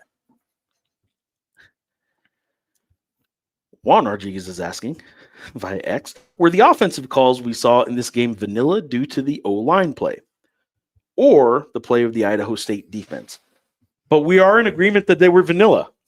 Well, what kind of vanilla? Yeah, I think conservative, man. Like, okay, so the question is, why were they conservative a little bit on offense? I still think, and after hearing that pregame interview he did with Portnoy, Robert, not Dave, where he said, I would be disappointed if we're not in that same 300 rushing yard realm as Idaho State's first 2 weeks opponents. Yeah. I really think that. Well, they finished with 215, which isn't awful. 216, yeah. It's not awful, but and you're going up against the 109th ranked rushing defense in FCS, right? Like, that was not a strength of, right. And you should have better backs in Southern Utah. Should have game better. 3, Jaden Thomas, actually. Idaho State was pretty much coming into this game saying, too, we're going to do everything we can to not be that bad against the run again. And New Mexico was like, we're going to do everything we can to exploit them because they're clearly not good against the run. And I think maybe UNM probably went a little too hard at the run, thinking that Idaho State was just that bad against the run. And that they were going to start breaking them, right? Eventually, wear them down. We're going to break them. And I thought they probably could have gone over the top a couple times in the first half to loosen it a little bit. Yeah. It can't be overstated. Like, they did not want how many rushes did they have compared to passing attempts? They had what? Why can't I find this? They had so 21 passing attempts to 40 rushes. X said straight up, he's like, that's the brand of football we want to play. That's so 2-1, huh? That's a lot closer than it was last week where we threw 47 times, right? And that just got us out of what we were trying to do. I think they went probably a little too hard towards establishing the run. I think that's probably a question we should follow up with on Tuesday, honestly. Yep. I'll also ask him if he did a victory dance. Okay. All right, man. All right. Episode 116 of the Talking with the Grammar podcast with Kimberly Eck. I can't believe I am talking with the Grammar right now. Jason Eck's wife said that when I asked her, name one thing that almost nobody knows about Jason Eck, and what was her answer? It was, he's going to kill me for saying this, but, which is always a great part of a podcast to hear someone preface their answer with that. I knew something good was coming. She doesn't think he's a very good dancer, and apparently he thinks he is. And I'm gonna give him a chance at a rebuttal on Tuesday and ask him. All right, let's get back to some real stuff here, guys. How's New Mexico State compared to the Lobos for next week? Well, 2 weeks from now. Well, 3 weeks from now, because there's a bye in between UCLA and New Mexico State. I believe what he's asking is who do they play, right? Who do they play next week? How's New Mexico State compared to the Lobos for next week? Maybe not. It's not what he means, but anyway, I'll answer it anyway. So New Mexico State next week is at La Tech, and then it's the New Mexico game. They have a bye before the So both teams have byes heading in. Yeah, both teams have byes heading into the rivalry. So yeah, at La Tech next week. La Tech's an interesting team because Sonny Cumbie basically better get a little better. Better get a little better. Yeah, they're playing LSU tonight, so that's they should pull that off. Yeah. Brian Kelly's not. I know one guy that will probably be watching the show is on that staff, Justin Apodaca. Shout out, Justin. That's right. I think I don't think he's watching the game right now. I think he's watching the show right now. I think he's preoccupied with his own football game, but a couple of New Mexico songs. A couple of New Mexico songs we could use on third down. Bueno, bye. You don't emphasize the first B on that, by the way. When you're hanging up, a lot of New Mexicans, all right, bueno, bye. It's more of a bueno. Yeah, bueno, bye. And north of here, there's a northern New Mexican and there's a New Mexican. I would say northern New Mexico, Santa Fe, where I was born. You're saying a northern New Mexican accent? Yes. Okay, that's what you're saying. Yeah, differentiation. I would say Santa Fe, where I was born and grew up. A lot of us norteños kind of say things like they're questions. Mm-hmm. Yeah, and we say nada a lot. Nada you. Oh, mostly nada. And we say things like they're questions, even when they're not. Okay. I think that's a little more northern New Mexico than New Mexican in general. Okay. Bueno, but hey baby, que paso would be a good one. I agree with you on that. Fly to Sky 505. El Asesino. What is shoot, I should know that one. And yeah, Volver. I don't know if you could play that on third down though. That's I mean, the whole crowd's going to get into it. I'll give you that, but I don't know if you could play that on third down. I don't think it's quick enough up tempo. So, all right. We will start wrapping these up. I know it's we're getting off the rails because that's so on brand. Usually we keep it so controlled. Thomas got 10 balls last week. I don't think he was even targeted 10 times the whole game today. He's the best player along with Humphrey. He needs the ball. Targeted 10 times. He got targeted 9 times. He was kind of close. He caught 10 balls last week. I don't think he was targeted 10 times. Ronnie, you are correct. I do think he is a legitimate difference maker, and I think he's going to have a very nice season in conference play. I think Idaho State knew that too, though. Exactly right, and I think they kind of watched that tape and said, "Hey, we need to probably do something." What a ridiculous! It's just salvaging that 2-point attempt too. By the way, that was some nice work there. But yes, they got to get him the ball. Keegan Johnson update. I think he's. He went down hard, but I thought he played after that. I don't know. Am I missing that entirely? We'll check. I might have been way too locked in on the run game and also writing my own story at that point, frankly, which does happen.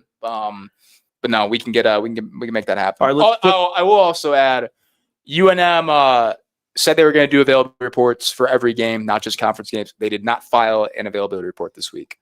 Tweet about that. I have no idea why they didn't. So we'll figure that out soon. What's the penalty for not doing it in non-conference? Well, I guess there isn't one. There's no penalty in non-conference. In conference games, there's like escalating penalties, right? The first time is like a warning. The second time, but actually that might be for like lying on the being kind of funky without questionable designations. But if you don't even put a report out, though, there's got to be a penalty. Right? There will be a penalty. Yeah. Stern talking to Richard Torres. I think they ran up the middle too much. Let's flip the sides of the ball a little bit. The Lobo defense, which I know you said coming into this year is the best defense you've covered since you've been here. I still stand by that. Yeah. I do. The first 2 games have not given have not screamed that, but I still think I think it's there. Okay, so what do you think about just kind of between the tackles running? I would agree. I thought Idaho State did pretty good between the tackles. They did, yeah.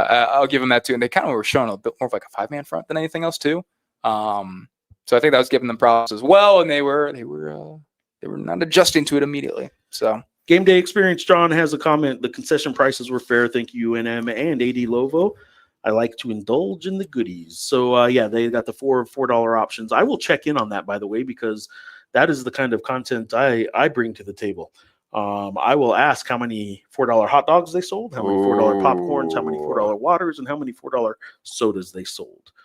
All right, Juan is letting us know via X. The O-line looked like cake eaters through 3 quarters. Agree. I don't think they look great all the time. I think there was a better effort blocking for the run than it was last week, but that was also Michigan was going to absolutely just find a way to take away the run. But yeah, look, that late drive in the second quarter, the back-to-back sacks there. I mean, there were some guys on the line that just got beat. That was not a communication issue from what I saw and what guys kind of mentioned. There were dudes that just got beat. Yeah, through 3 quarters, definitely. I don't know about that, but through some stretches, it wasn't awesome. And but I do think they're what. Royce is asking what the attendance was, and I want to point out it's 17,639. Oh, wow! Did I blow not the that? number that I was corrected on earlier? My bad. Sorry. You know what? I'm going home. Richard Torres is suggesting a dance-off at a Lobo basketball game. Make it happen. Between the X is going to get you. Did I get it right this time? Why did you look at me like that? Try to scare you, man. Why did you do that? You get a little scared? Oh, yeah, man. I think we're the only – it's like there's not a lot of guys left in this press box right now. There's a lot of guys left watching us. People aren't going to believe. My God. Eck is going to get you. He's coming for you. 17 for 23, 192 yards, 3 touchdowns for Devin Dampier, former New Mexico quarterback, now at Utah against Cal Poly. Yeah, it sounds about right. San Luis Obispo. I've heard that's awesome. I have a friend who lives out there now. Cool. All right, guys, I appreciate you all for helping us out on this show. I am going to wrap it up here with Sean, some final thoughts after I give my final thoughts, which was it wasn't spectacular. It wasn't overly impressive, but I mean, who the hell are we to sort of be overly critical of Lobo football getting a win in the home opener of the new coaching era, Jason Eck, especially a week after performing well. So they had a good performance in week 1 against Michigan. They win their home opener like they're supposed to. One Bronco Mendenhall did not do the same. And I do think that they weren't favored in that game. Okay, but they didn't win it either. You're true. And I will tell you this, I think that things are still sitting just fine for the Jason Eck era through 2 games. I do think it is I think it's fair to say they didn't lose any momentum, right? I think there was a couple of stretches where you were kind of sitting there and thinking like, oh, this could really pop the fans right out of this. If this doesn't go the way that it's supposed to, as we want to say, then yeah, I think they were in danger of losing some of that goodwill that the Michigan game provided and all that. And the goodwill also, the honeymoon period of it's year 1, they're starting things off. It's a new coaching staff, new era. So I do think it's fair to say they didn't lose any momentum. X did say kind of earlier in the week, though, that they wanted to put on a good show to make sure that, yes, we have all these new fan amenities and they have all this new stuff. Yeah. You want to put on a good show to make sure that people want to come back because of the on-field product. Yeah. Do you think that, this on-field product today, in your eyes, what your fans were watching and kind of saying you know what? I want to be back for this beyond just the result of winning, right? Because winning is the most important thing, and that winning cures all.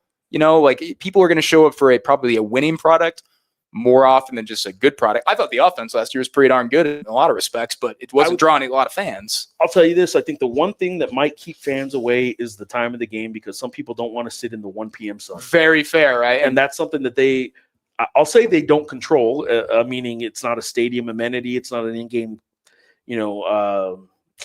initiative. It's not anything on the field. It's not the team itself. But they kind of control some of these with start times. If it's a non-televised game, they can change the start time. Yeah, and I don't. So I don't. The start time, but that's. But my answer to what you're saying is everything they did. I don't think anybody in this stadium that was here today is going to say I'm not going back because of the music. There have been people that have voiced their concerns that there was too much music, but I'll bet you. I don't think it was anything that happened today where you're not coming back. So if your base is 17,000, that 17,000 is still going to be there every game. Will more people start coming?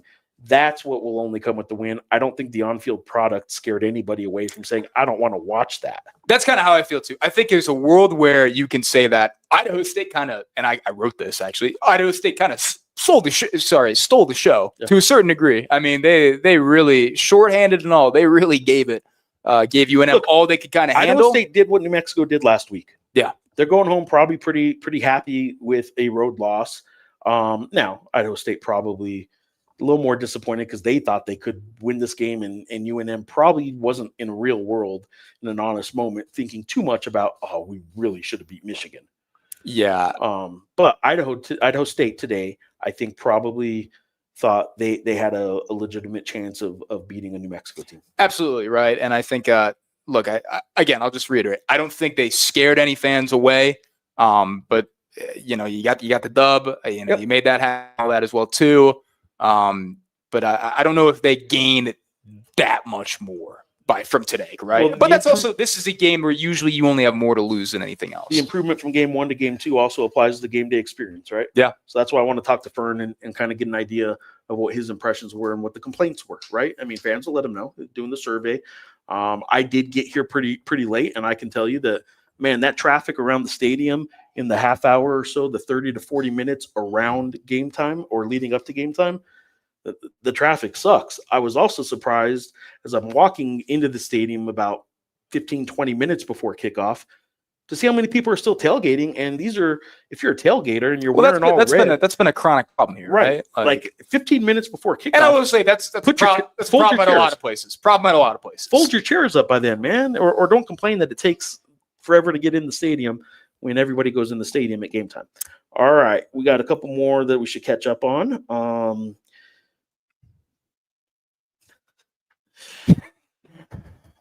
Oh my God! Sorry, I didn't mean to. X gonna get you. That's right, Richie. That is right. My daughter's gonna be so proud of me on this one. Not that she knows the song anyway. Never mind. Ronnie is asking if Sean is going to be covering some Lobo basketball this year, like I've been doing with football. I don't know how. First of all, I don't know how much more football I'll be covering. Yeah.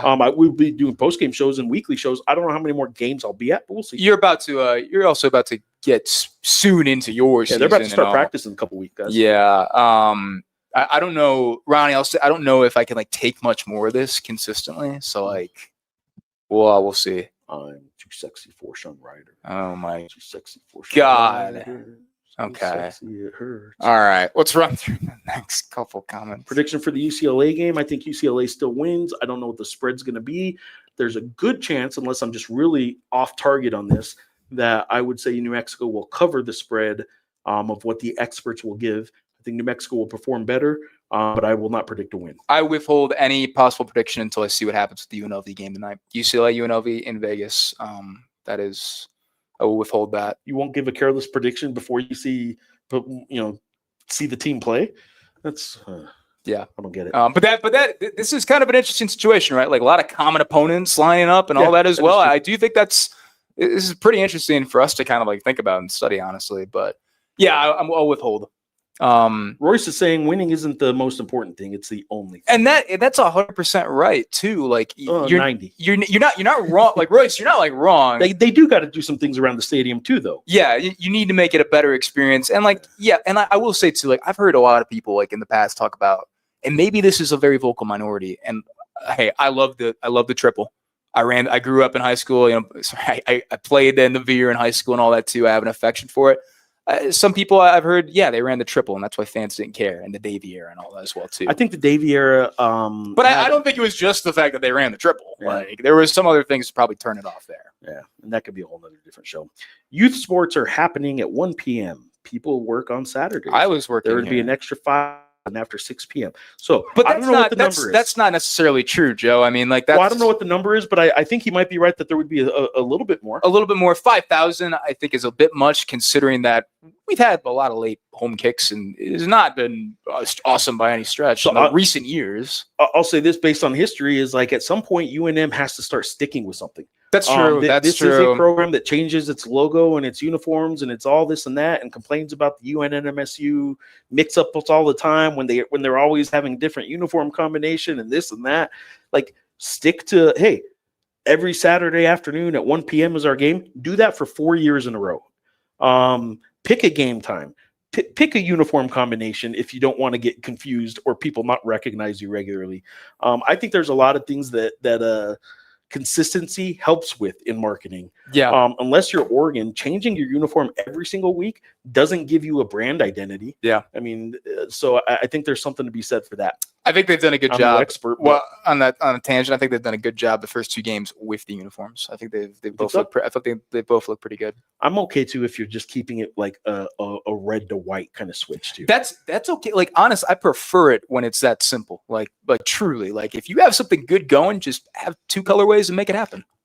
They are going to do the turquoise this year. Turquoise, I'm not mad at that. Yeah, but the turquoise is red pretty great. White pretty stick with that for the most part. Mm-hmm. Royce, poll answers may help attendance, like Cowboy Stadium. Royce, my only comment to that is I guess it depends on the poll answers. All right, Ronnie Chavez is saying something I didn't realize is the kids' free ticket you could only get with the North End Zone ticket. You're trying to get people in the seats. Why only make it general admission North? That was something I saw. I saw some people on Twitter kind of being like, "Why can't I do the kids' free thing if I'm a season ticket holder and all that as well?" Have you talked to a friend about that at all? Because I didn't really get into that this week. Basically, they picked a section strategically that it wouldn't affect. Look, if you're a season ticket holder and you're giving 2 free 12-year-old tickets, and you're a season ticket holder of 4, and you expect then that to multiply to 8 kids sitting around you, that availability isn't necessarily available in all over the stadium, as scarce as a lot of these seats are, obviously. Yeah, I'll follow up on that, Ron. They did strategically pick one section that they wanted to fill up a little bit more, but also, it's worth asking. But I don't think you could do that in the whole part of the stadium, right? I think there are some sections of season tickets sold where I think that the season ticket holders probably have an expectation that 8 kids aren't going to be running around them unless they're paying for their tickets, right? There's just a different vibe, I guess. I don't know. Vibe again. UNLV is up 3-0 on UCLA, and Mississippi State is up 17-0 on Arizona State. Interesting. Wow. Chris Jans coaches at Mississippi State. Basketball, though, not football. Whoa. Sorry, Sean. I don't know if you know that or not. I actually sat in the West Stands, even though I bought North End Zone tickets. Okay. Royce is pointing out that UNLV, the Rebels. And Ronnie is saying, Geoff, do you know if there were any basketball recruits in the building? There was one, Joe Sterling, who I can tell you is a hell of a player. Fits like he prototype of what Eric Olin would describe as the skill kind of player he wants. Joe Sterling is going to have a lot of options, and a lot of options at power conference schools, but I can tell you he loves Eric Olin. Like it's a good match. Joe Sterling, I think, will end up being a top 100 player, and he was the only recruit on an official today. They had an official earlier this week, and I forget who it was. If I was the beat writer, I'd be better at this. If I was the beat writer, I would know who's in attendance. He probably would. Don't ask me if there are any football recruits in attendance. No. But yes, there was. To answer your question, there was, and is a hell of a recruit. And I'm telling you, they like Eric. Eric likes this guy. It would be a heck of a match. The only problem is that this guy has a lot of options, a lot of really good options coming his way. Who does he have? I don't know who the offers are. Okay, but he will be a top 100 recruit this year in my mind, and he is a very skilled player. Clint Parks, who is Tony Snell's trainer, has been this guy's trainer since he was 7th or 8th grade, and this guy is a very skilled player. Joe Sterling was here on campus today at the game. So there you go. All right, guys, I appreciate you guys all for joining us. Sean, I appreciate you for joining me. So I wasn't just singing Right Said Fred all game. Did you know that Right Said Fred sings I'm Too Sexy? Who? Not what? Right Said Fred. Is that him? That is him. Okay. He is that. Yes, Right Said Fred sings. He probably still does. I'm Too Sexy. I think La Bamba would be a better third down song, but there you go. Thank you to everybody that tuned in today and effectively produced our show for us. Do you want to handle this last comment or on the any former players or this break the bank? Either or. We need to break the bank for this Sterling kid. Yeah, he'd be a hell of an addition. I don't spend other people's money very well, so I won't say how much they should spend on him. But and Ronnie saying any former players he resembles. Very skilled player. Let me think.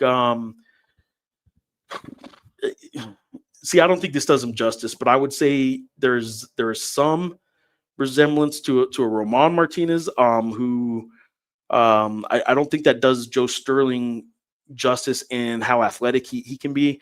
I wouldn't say Kendall necessarily, but maybe a little bit of a. Well, look, actually, you know what? Tony Snell. I'm not saying this guy's going to be a 10-year NBA player, but Tony Snell, remember, was never even a first-team All-Mountain West guy in college. But smooth, versatile, and can shoot at different levels. I think this guy is a very, very skilled player and can shoot at a bunch of different levels. So there you go. Once again, thank you to everybody that hopped on and effectively produced our show for us. I just said it, but I'll say it again. Genuinely love doing the post games. This is a nice little hour to do the post games and all that as well. We'll be updating we did something a little bit new today. Instead of writing the traditional gamer, I wrote kind of 3 quick initial takeaways from the game. Those are online right now. I will be updating them in the next 10 minutes or so with some quotes and context. I hope the third take is the third down comment that a lot of people wanted to know about. I do kind of want to find a way to work in a third down song reference. X coming to get you. Oh my God. X on his way. Wow. We need to end this show. Got a podcast coming this week? I will have a podcast coming this week. I will have UCLA beat writer for the Los Angeles Times, Ben Bolch, on the show. Bolch is a guy that I have really admired his work for a hot minute. Genuinely, I like what he does with that beat. I think it's very cool, especially in a major market like LA. Some of you watching may remember the name Ileana Limon. She is the sports editor at the Los Angeles Times, and credit to her for letting Ryan Karchi, also a Michigan State guy, and Ben Bolch for cooking on the 2 major, or letting them cook on the 2 major college beats in the town. Drink. Another Michigan reference. Oh yeah, my bad. Whoops. That's okay. I mentioned Right Said Fred. Whoopsie. Woike used to be on staff. He's a Chicago guy, but he went to Michigan State. And left. He did leave. There you go. All right. Thanks again, truly. If you haven't listened, I'm going to mention my podcast. If you haven't mentioned it, or if you haven't listened to it yet, I did have a podcast this week. 116 is with Kimberly Eck, and I do think it's something that isn't game specific. So I think you guys can listen to it and anytime really, but you should go give it a listen. I think it's pretty interesting. It was a good interview. I did like it. Listen to it? Yeah, I liked it. All right. It wasn't quite talking with the grammar, but there's one other comment from Ronnie Chavez we should probably get to in terms of scheduling. Yes, post-game after UCLA game in the Rose Bowl. That is crazy to me that 6 days from now I will be in the flipping Rose Bowl. But yes, we will be doing one. That's going to be a later one, considering the time difference and all that too. But we will be up and making it happen. I will not be in the Rose Bowl. I will. Yeah. Where will you be? Oh. Okay. Maybe I'll find somewhere around Albuquerque that's entertaining to sit in, and good podcast with Miss Ecker. It was entertaining. I appreciate that. Well, you tour the Rose Bowl. Sounds awesome. I will definitely. You still do that. You do a good job of. If you're at a place, you take a look at it. Yeah, no, I like to walk around, like particularly like after I'm like when I'm leaving, like I like to walk around a bit, and I've always kind of done. And had some cool times with that. So for sure, the Rose Bowl, you're going to soak it in a little bit more and kind of enjoy it. Obviously, it's not the Rose Bowl game, but it's still pretty cool. And I'm pretty amped a lot has been made about this Rose Bowl sunset. I guess we'll be able to see what that looks like next week. Do I pay my way? The Journal foots the tab, I should say. I think he's suggesting you pay my way to go to the Rose Bowl. Oh. I don't make the big bucks like Sean, so yeah. So that would be if nice. you don't make the big bucks, and who is making the big bucks? Look, I'm not making the big bucks. I'm almost done with my probationary period. It's been 13 years, and they're going to start paying me soon. The classic 13-year probationary period. All right. Awesome. It'd be winning. If the Lobos win, it would be awesome. And the great winner. What a great winner's sunset it would be. Thank you guys for watching. As I look into the press box, they are really pretty much wrapped up over there and waiting probably on us. We could be here for another hour and they'd let us, but we are going to wrap it up because we have gone way off the rails. I blame Sean for that. Sean, until Tuesday, good luck with all your follow-up and coverage tonight and your follow-up coverage. I will see you Tuesday at the weekly Jason Eck press conference with all the other Olympic sport coaches that participate in the fall. And we'll have a weekly show then too. We'll have a weekly show then. I'll have a podcast out at some point next week. Be sure to check back on the quick takes a little bit later tonight because those will be updated and we will have some follow-up stuff tomorrow. Once again, thank you to everybody that follows along, hops into these shows, reads the stories. I was running down to the press conference after the game and I had a couple people be like, hey, like Sean, hello. And that was really nice. It's always cool. So yeah, no, thank you everybody for our support.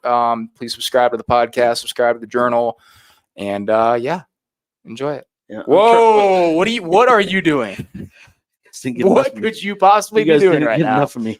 I was trying to give you guys one last parting shot of the stadium here as we sign off. And speaking of parting shots, Frank Mercogliano he's drawing the blinds on our live shot.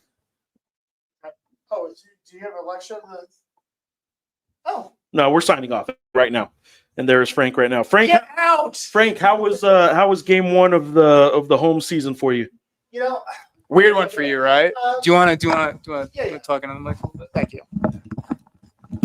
You know, it was bizarre in a way. It's a surreal experience to play the school that you used to work at, and there's some context.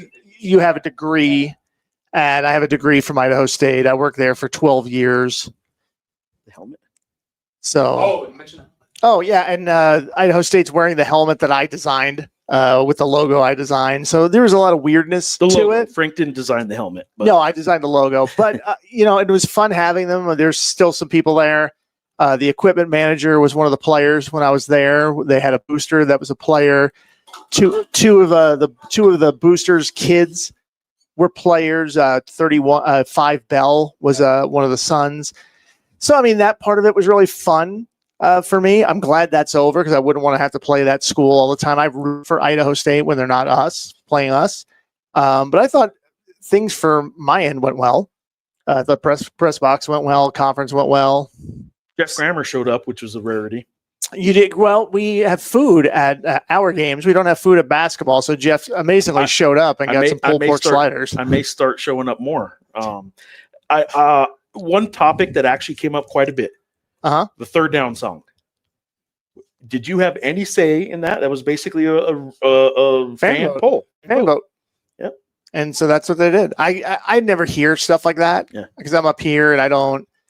Things happen in the stadium that I am so focused on this that you don't even know about and numbers and things like that. You guys do some sort of wrap up, I imagine, right? Meeting. I'll hear something and I'll be like, really? There's a thing where like you have to focus on, like they say, focus on the ball being passed, and you watch the ball being passed by people, and they're like, "Did you see the guy in the bumblebee outfit?" And I'm like, "No." And there's a guy because you're not focused on that. You're focused on the thing you're focused on. So, from my end, the things I was focused on, it went well. Photography, social media, I thought really kicked ass. I thought that was good. Yep. I'm excited to go to UCLA in 6 days. And then I'll be excited for bye week, actually. Already ready for a bye week. I'll tell you what I'm going to do. I'm going to go home right now. I got to drive home. I'm picking up some Chinese food, some appetizers, and the wife and I, we're going to decompress sitting around the fire and then maybe sit in the hot tub. Around the fire. Sit around a fire, and then we're going to probably hop in the hot tub. That's what we're going to do. There you have it. Frank Mercogliano. Frank Mercogliano is going to actually sign off for this show. I'll say this. Did I haven't this show been have a to- name? I don't think the show is Albuquerque Journal Sports Live Okay, perfect. Postgame. Sure. Maybe. Yeah, we still need to work on that. I don't think I've been to a game since before COVID. Oh, okay. Congratulations. That's all I got. Best attendance for an opener since 2018. So did talk about that. prior to COVID. So it was And good. that student section, Sean says, was the good. best he has seen. So that's just a 3-year window. But No, I thought it was legit good. It looked good with them there, the band there. So it didn't look, that's always the tough part, right? You watch the game on TV and there's so many fans on this near side. Yeah. You go across and you're like, it doesn't look great, but it's pretty good down here. Yeah. And we actually have some good shots from the other side of our coaching staff and the team bench. And you look behind, the stands are pretty full. Like it's good. So I thought it was a legit. That's the other thing too, right? Probably a legit 17. Well, we've had some non-legit 17. We had some people say, I thought it looked more like 18. And I'm like, well, I don't know what the difference between 17 and 18 is, but the point being, it looked like a legit 17. Yep, I agree. All right, so am I signing off now? Yeah, we're signing off. Frank, thank you for having us, Frank. Of course. And remember, Albuquerque Journal Sports Live will return on Tuesday afternoon after the press conference. Wow. Geoff Grammer and Sean Reider will bring you that. And then, of course, after the game on Friday night from probably Fern's Suite in the Rose Bowl, it'll be Sean on site, Geoff in his house. Hopefully he'll turn the lights on and he won't be singing the Alamogordo fight song. Thanks, everyone, for tuning in. We'll see you Tuesday. Frank just did the perfect sign off, and I'm going to ruin it with this. Ronnie has a question for you, Frank. God, okay. Right?